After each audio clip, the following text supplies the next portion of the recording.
Welcome everybody, and today we're taking a look at the sixth and final film from the cinema of Powell and Pressburger collection number 1 box set from Imprint Films. And today we are taking a look at 1947's Black Narcissus. So this is a psychological drama clocking in at 100 minutes long. Stars the likes of Deborah Kerr, who was also in The Life and Death of Colonel Blimp. Sabu, who we've talked about in the past with the likes of The Thief of Baghdad, the 1940s version. He was also in Arabian Nights. We've also got David Farrar, who would go on to be in another Powell and Pressburger film, The Small Back Room. You've also got Flora Robson, who was in the likes of Guns of Batazi, 55 Days at Peking, Eye of the Devil, and Fragment of Fear.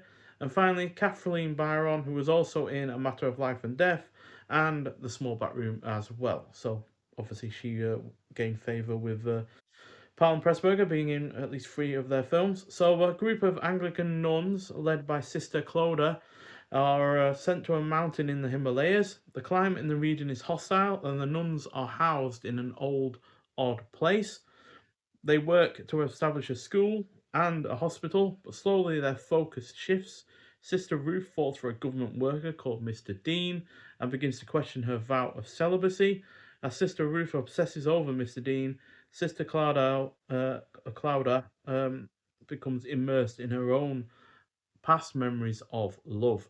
So this was held quite a bit back by the outdated aspects, unfortunately, such as non-white characters being played by white actors, which is silly in some respects because not only is it, deeply problematic, but you've also got Sabu in the leading role, who is obviously a non-white actor playing a non-white character, and he's really, really good in that role. But then you've also got an actress called Jean Simmons, not that one. Seen her in several films before, and she's been really rather quite impressive. But in this one, she's also playing a non-white character, and I don't believe she says a single word throughout the entire film. Now, obviously, acting doesn't come down just to using your voice, but if that kind of thing was an issue, then why not just cast a non-white actor in that role and save yourself the trouble of being problematic? It just doesn't make any sense really at all.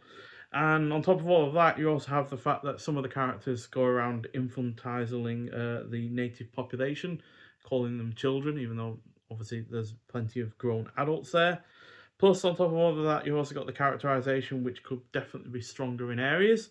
That said, the cast is generally great, the pacing is on point, the cinematography is excellent, it's in colour, and yeah, just like Life and Death of Colonel Blimp and A Matter of Life and Death, looks absolutely superb in that respect. The production is also really well done. You've got some really rather nice matte paintings to really sell the scale and the setting that this place is in, because as you can see here, Sister Clodagh is ringing a bell at one point, and she looks down, and you can obviously tell it's a matte painting, but it's really, really just well done and highly detailed, and really does make you think that she's looking down several thousand feet. So yeah, it's really, really well done in that regard as well. The score is also brilliant, especially during the final act where the psychological aspect starts coming into play, along with a tinge of horror. It is also engaging throughout, and the character interactions are well executed. So, yeah, I was expecting this to be slightly better, to be honest. I have seen people rave about this film in the past, and maybe that has kind of upped my expectations to a insurmountable height. But regardless, I still enjoyed it a lot, and yeah, it's probably my third favorite out of this set overall. So it's going to get a 4 out of 5. And yeah, so there is the disc itself. As you can see, we've got a shot from the film behind. And yeah, we also have a 1080p high definition presentation from a restored transfer, and it does look really, really good. So that means it's 1080p in color, like I said, 1:37 1 ratio, aspect ratio, LPCM 2.0 mono audio, English language soundtrack, although there is some non-English language parts of the script, but we're not made privy to that, along with optional English subtitles for the hard of hearing. We've also got audio commentary by author critic Kat Ellinger from 2025, audio commentary by co-director Michael Powell and filmmaker Martin Scorsese. You got The Strange and the Transgressive interview with film critic and writer Hannah McGill from 2025. You got Alchemy and Reckoning, interview with Powell and Pressburger, film scholar Ian Christie from 2025. Women at War, video essay by critic and film historian Pamela Hutchinson, also from 2025. You got a profile of Black Narcissus documentary, Painting with Light documentary on cinematographer Jack Cardiff. Now, weirdly enough, I did an update video a day or two ago, and one of the films I actually bought as part of that update video from the Warner Brothers Archive collection was Dark of the Sun, unbeknownst to me, directed by Jack Cardiff himself. I don't know where it says it. There. So yeah, I didn't realise that he was a cinematographer for Powell and Pressburger. He's done more than just this film as well.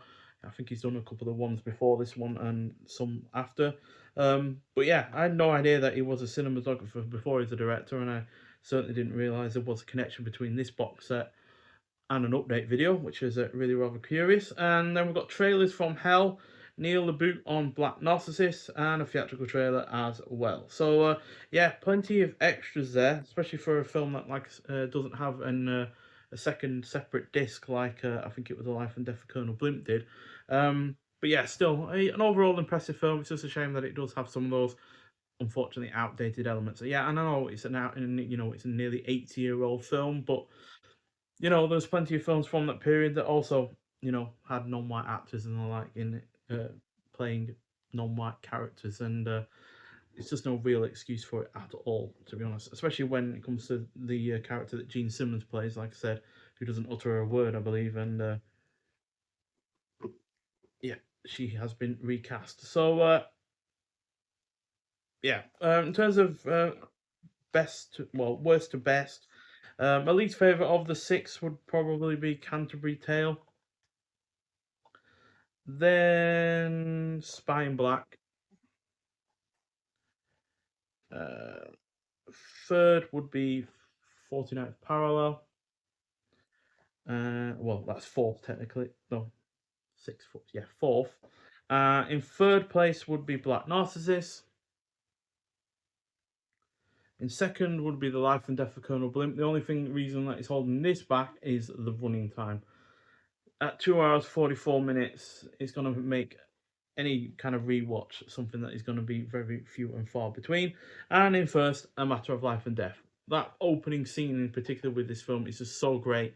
Just really drags you into the film immediately. And yeah, also got a really good cast, and it looks as exquisite as The Life and Death of Colonel Blimp and Black Narcissus as well. So yeah, while all being around the same time, yeah, it's only about 4 minutes longer than Black Narcissus and a full hour shorter than The Life and Death of Colonel Blimp. So yeah, and overall, I do think A Matter of Life and Death does use its running time a little bit better than The Life and Death of Colonel Blimp. So yeah, but overall, a box set that I've been really impressed by. Yes, I would have preferred it had it been a proper, comprehensive look through Powell and Pressburger's filmography together, by going through each film that they've done rather than skipping over a couple.